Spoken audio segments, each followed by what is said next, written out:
Hello and welcome back again. Now in this lesson we can actually continue working on our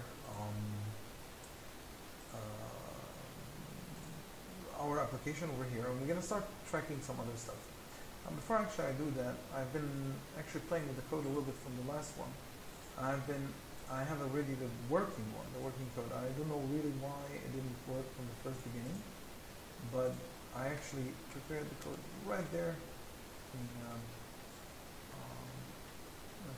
Copy and paste it. So this is actually the let me just push this right there. Let me delete this. This is the actual working code. Maybe there is something I mistyped or something like that since the last lesson, but this is actually the same code which I've written there. I am not utilizing the let me see here. Yeah, I'm actually not utilizing the that one from coding for fun. So let me get the streaming on. Let's see what's going to happen.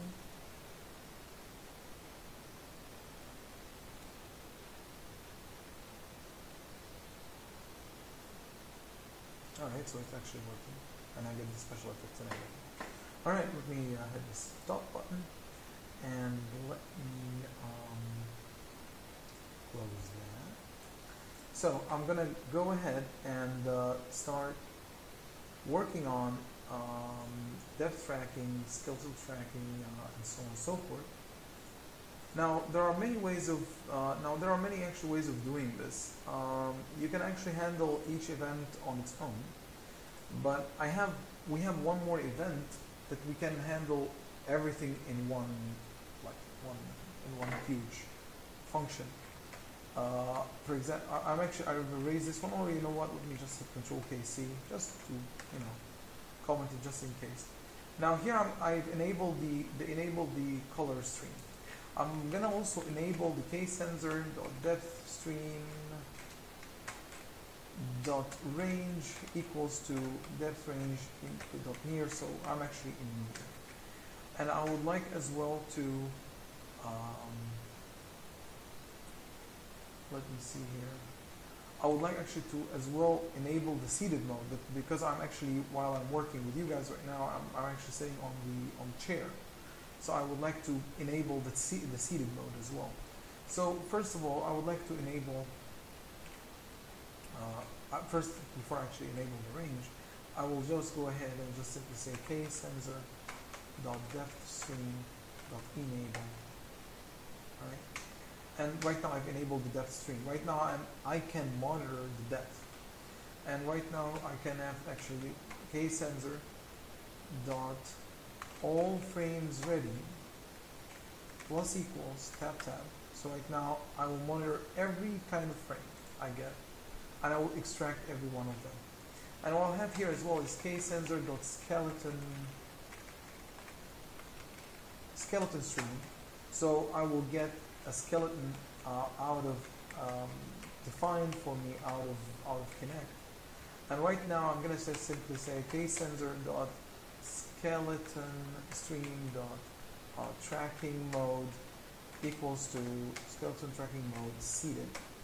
Default means like I'm standing right now. I'm playing like an Xbox. I'm standing and playing. Yeah, and pretty much it. That's it for now. Now, for all frames ready, what I could do here is just simply say using var frame equals to e dot, and then as you can see here I get all of them: the color image frame, the depth image frame, and the skeleton frame as well. So if I would like to use this, right now this is not used. You see it's written Visual Studio 2013 reference is 0, so this is not going to be called anyway. This has a reference 1, which means it's going to be called from that line of code.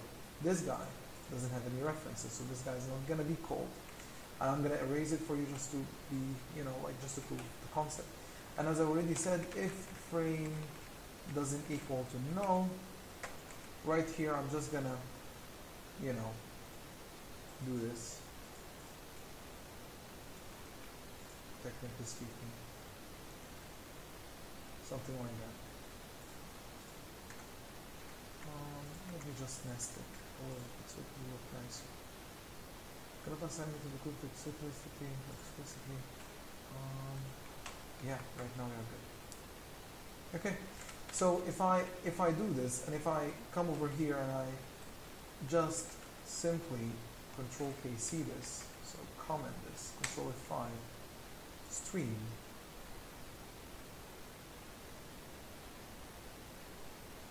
Give it a minute.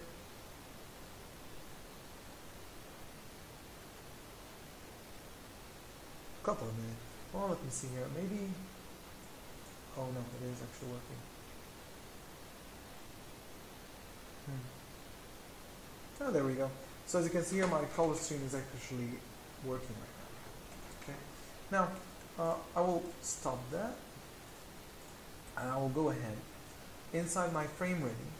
And I'm not, because this is all one line of code, so that's why I didn't add brackets, right? So that's why by the end of this line, once it goes right here, this object is going to be disposed anyway. So I'm going to have skeleton tracking, so using var frame equals to e dot open skeleton frame. And right now we're going to have a little bit interesting code to write. Now what I can do here, if frame equals null, I will just simply say return. This is another way of solving the problem. And I actually can, once this is done, right now, so I don't have a lot of brackets and sub-brackets and all these things. So var skeletons equals to new skeleton. Alright, so I'm going to create a skeleton. And that skeleton is going to have a frame skeleton. How large it is as large as the frame skeleton array length. Right? And then I'm going to say frame dot copy skeletons to my skeletons. Alright? So right now I got all my skeletons into one place, one how can I say, array. Because you can track up to 6, and you have 2 players to track. Like, it can actually recognize 6, but you can track 2. I'm going to have here var tracked skeleton equal to skeletons dot first or default, because I'm going to grab the first one, and this is actually from management information systems right now. If you remember, this is from Lambda. Tracking state equals skeleton tracking state dot tracked. Alright, so just find me in the array the first guy you actually could track. Okay, if tracked skeleton equals to null, that means that nobody is there. I cannot see anyone to track, so I'm going to just simply return. If it is not null, then the code will actually continue. So I'm going to have var position equals to, right now I would like to track my right hand. I would like to raise my right hand, I would like to track it. So I'm going to have here saying tracked skeleton dot joins, and then I will open the array, and I can here have the join type. Now of course, unfortunately, the IntelliSense goes outside of the recording area, but I'll just put here join type dot. And right here you have all the 20 something joins which you can play with. Here I'm going to have, I would like to have hand right dot position. So right now I'm going to get the position of the hand. However, the position of the hand is actually in a different coordinate system. We need to map it back to our, let's say, window coordinate system. So here I'm going to have a mapper, var mapper, which is coordinate mapper. I'm going to call this coordinate mapper. Alright, so it will make it a lot easier. Var coordinate mapper, new coordinate mapper, and I will give it the case sensor, so it will actually know that I'm actually trying to map certain coordinates from that Kinect sensor, since as you already know we can have multiple ones of them, so I have to specify which one. Var color point, so I would like to know regarding which color point. Mapper dot map skeleton point to color point, and I will grab here position, map the position which you get to a color image format dot, I will grab the infrared resolution 30 frames per second. Alright, so right now I'm gonna map my hand from the coordinate system which is living in outside of the Kinect, outside of Windows, outside of all this, and maps it according to where my hand actually on the image. So I'm going to get the actual pixel XY pixels right there. And for the sake of tracking, so if you would like to see how this data looks like, I'll grab my label. Because by the way, my hands are going to have a coordinate from 0 to 1, which is kind of not cool actually. So right here I'm going to just put, let's say 4, I'm going to put this X column, I'll get this 4, this is Y column, right? And right now I'm going to just duplicate this, put it right there, and duplicate that right there. And I'll just hit F4, this is going to be dash, and it has a name, LBL X, and this guy over here. It's not aligned perfectly, but it's okay for now. It's debugging. And this is going to be Y, actually this is going to be dash, oopsie, this is my LBL Y, and the text is going to be dash as well. So right now, we're going to test and see if we can actually get some tracking working. Now, I'm going to go ahead and, since I already mapped my colors, right now I mapped my hand to the pixels. Right now I can just simply say, actually I could even write all this, you know what, because it's going to be actually a lot of code, you know, I'll just make it a lot easier. I'll just call this, I'll just put this as by default dash dash for now. I'm going to put this, I'm going to call this LBL position. So it will be easier to write here. I'm just going to say this.lbl position equals to string.format.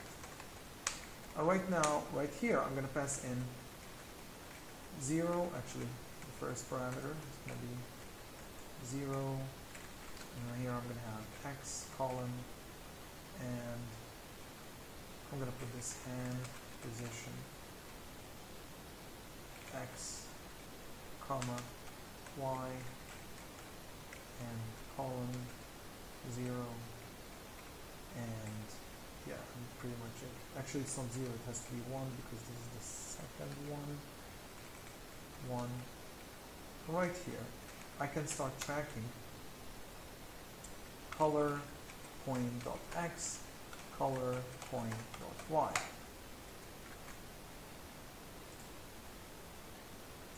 And this has to be .text, and yeah, I think this is it. Let me see if I'm missing something. It says it was an error. That goes up. One more bracket. All right, let's give this one a try. Let's see. Control F5, stream. Let's see what we are going to get.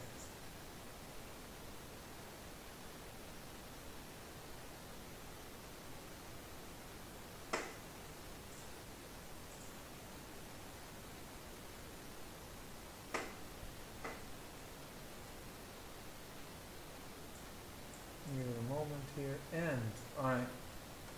So right now I'm going to try to get, by the way, the color image doesn't matter anymore, but just I need to get to grab Kinect's attention over here. Hello, I'm here. Any response? Hello. It actually sometimes it gets sometimes, you know, it needs some time to track me somehow. Well, at the edge. So nothing in there. Well, let me see if I've forgotten something. Let me try to put here an F9 and F5. and let's see if I've in fact forgotten something. If it hits at least that position, then probably, if it at least, I hope that it will hit just at least that breakpoint. So okay, good. We've got something.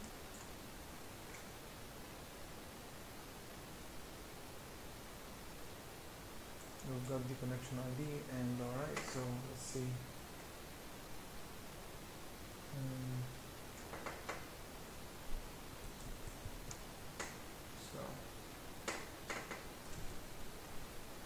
Wow. This is kind of weird. Let's see if I can solve this by positioning, let's say. Oh, you know what? Let me do it like this then. So we can frame doesn't equal to null. Now we'll just simply move all these guys right there. And if tracked skeleton doesn't equal to null, who cares? I'm gonna have couple nested ones. I just need to know which part of the code I'm in. Did I at least get in? If I got in, then we're good. By the way, sometimes the lighting condition actually plays a big role in these situations, especially at least with Kinect 1.0. With Kinect 2.0, with Microsoft demonstrations, they demonstrated how they actually turned off all the lights in the room and everything is completely dim, no lights whatsoever, but when the Kinect actually starts working, it sees everything. So yeah, good, we are actually inside, so at least grab this data. Now let's see if I can be right here. Actually, F9, F5, and stream. Sorry.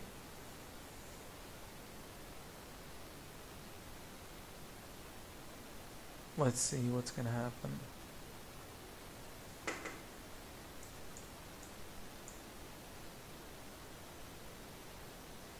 Alrighty. So are we tracked yet?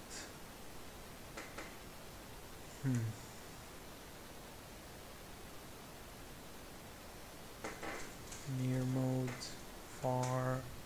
I'm actually seated and everything, but I actually don't get any kind of tracking at all. Alright, let me stop that. Let me close that. Uncheck that. Maybe because I have a dimmed light, let me try to turn on the lights in my room. Just a second.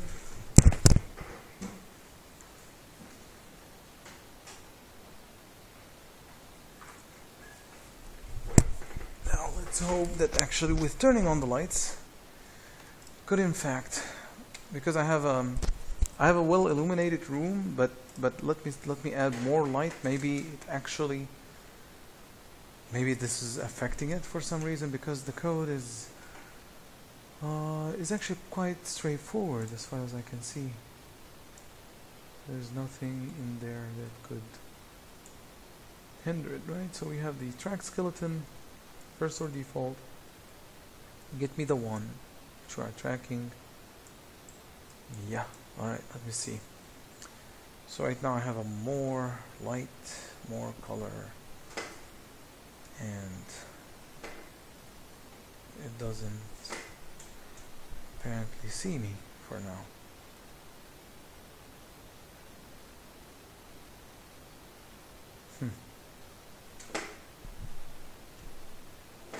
Alright, let me see. In some cases, sometimes the order of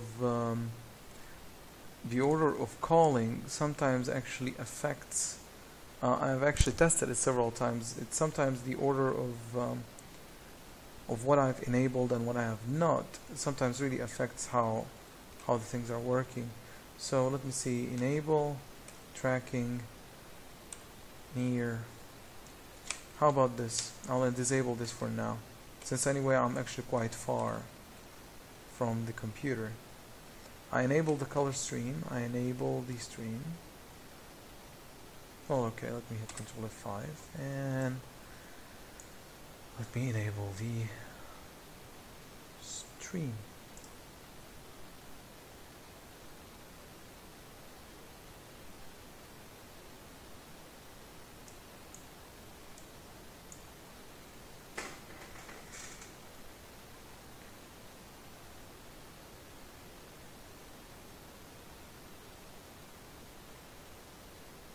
Well, give it a couple of seconds and there we go. As you can see here, this is my right hand. You see? It's moving here. Alright, and it's actually jittering right now. It's actually like vibrates, is it? Not that very much, but there we go.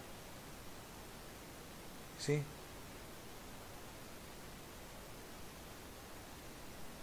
So I'm actually tracking my right hand now. Let me move a little bit to the side here. So 346x, so if I move to the side, it's actually incrementing because I'm moving towards that point. And if I actually go here, it decrements because I'm moving to the other point, right? Now, of course, the same thing goes for y, goes for, you know, like positive y or negative y, whatever. I'm moving up, I'm decreasing, and I'm moving down. I'm actually increasing. So yeah, actually, it actually works. Now, of course, you can actually pass this through a low-pass filter or some sort like that. Well, we can actually start. Let me do a small experiment here. Where's my? I don't need this anymore because I'm handling it already upstairs. And you know what you could do is, in fact, start controlling. You can, in fact, start controlling the mouse pointer. You could, in fact, go ahead and just simply say this dot cursor, I think, equals to new cursor. And right now here we're gonna have cursor dot current dot handle. So right now I actually grab the pointer to the cursor and I just simply say this dot cursor dot position, actually cursor dot position equals to new point, and I can actually pass to it these color points. So color point dot x and color point dot y. And semicolon. Alright, well, let's see if I can actually control the cursor like that. And stream.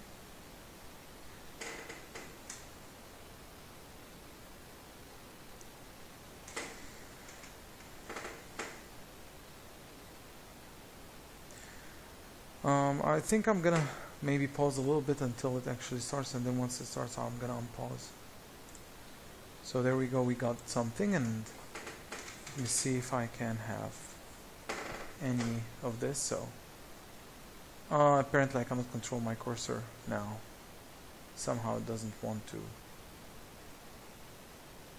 grab onto it for some reason. Even though I created new cursor with a new point.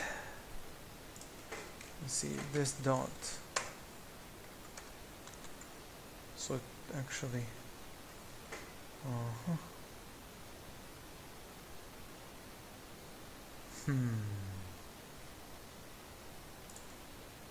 So I was actually right without this part, so I'm actually qualifying it with a new position, new point.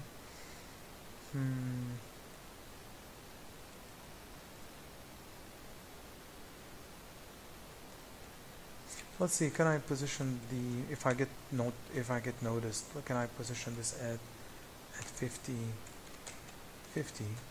This will actually shoot it out of the screen, completely out of the screen actually, of the recording screen basically. It will actually shoot my mouse somewhere in the corner of my monitor, but I would like to see what's gonna happen.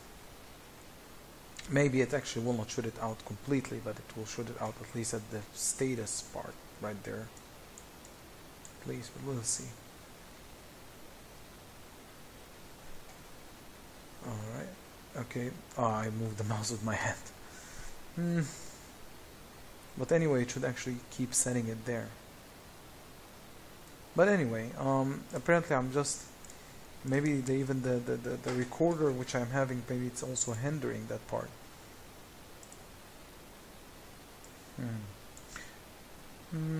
But anyway, if it doesn't move this to a new point, let's see if I can. Oh well, somehow it doesn't move to a new point actually for some reason. Maybe my recorder actually hindering it for some reason. Maybe.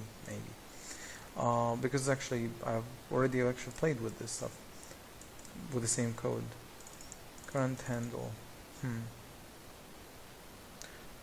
Let's see if I actually take out the handle and use the whole thing without the handling part.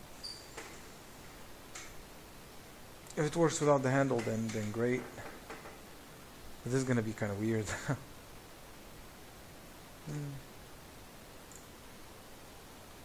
Alright, so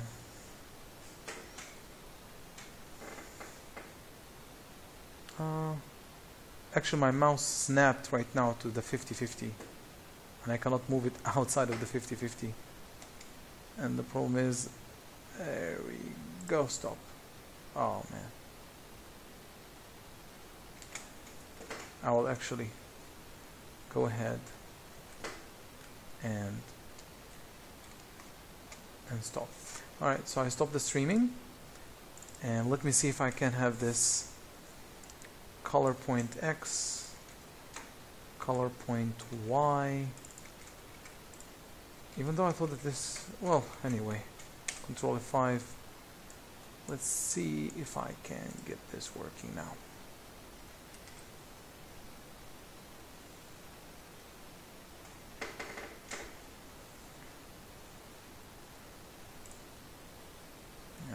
I have a table, maybe. Ah, there we go. Here's my mouse. It's actually moving along with my hands. See? Of course, maybe I need to enhance. Now, of course, I'm moving in that area. Now, of course, you can actually, what we can do is actually clip the mouse movement. But this is one way. Right now, the application needs some refinement only. Right now, I can actually move the mouse along where I actually want it to go. Just when it loses the track, it just starts to go a little bit funky, but it actually tracks my hand movement, you see? Which is good. Alright, now I will go ahead and let me just hit Alt space now. Okay, now I hit the stop. Oop. There we go, stop. So I can actually start taking control over my mouse. So yeah, this is one way of how actually you could in fact control the mouse. Alright, so right now you can actually go ahead and start mapping your mouse according to your form. Like for example, you can start setting up clipping space. You say for example that this, as far as I remember, you have cursor.clip, and then you say, let me see here, .clip equals to new rectangle. And right here you can pass in two things like this .location and this .size. Right now I passed in the location of my form and the size of my form. Right now I'm clipping all my movements, so the mouse will not go outside of the bounds of my form. All right, and it will move within the volume of that form. So right now I just defined the clip space, so it will not go outside of it. You know, this is one way of doing this. Right now what you can do is calibrate your mouse. So for example, you can say the initial starting position when somebody is not using your computer, just you reset the mouse at the center of the form. So you can say this form.width divided by 2 and this form.height divided by 2 is the actual location of my pointer. and then once you start, you know, moving, and once somebody keeps track of it, once you detect the tracking, right now you snap the mouse according to the user, and then you add to the position of the mouse from the center onwards. So right now you have some sort of like calibration point, of, if you know what I mean. So yeah, you have a lot of things right now you can actually do while you actually have the mouse in your hands. All right. So thanks a lot for your attention, and hopefully see you in the next lessons.